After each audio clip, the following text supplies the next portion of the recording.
Huina has a new color coming out, and it's not green. Follow me. I bought the red truck, and it came in a box like this. And on the bottom of the box,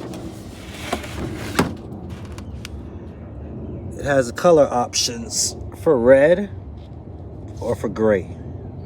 And they check a box, and that's what you get. That's when I bought the truck.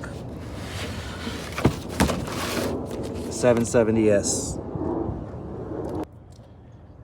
And the trailer's the same way. When you flip it over, you see the color options, red or gray. The two colors everyone is seeing.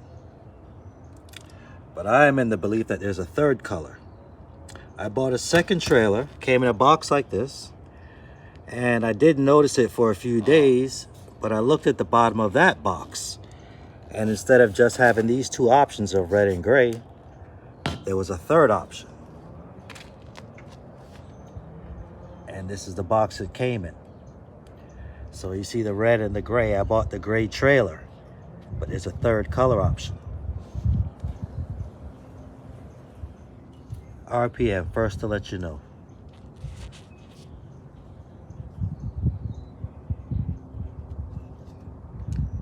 New color on the way, and it's not green.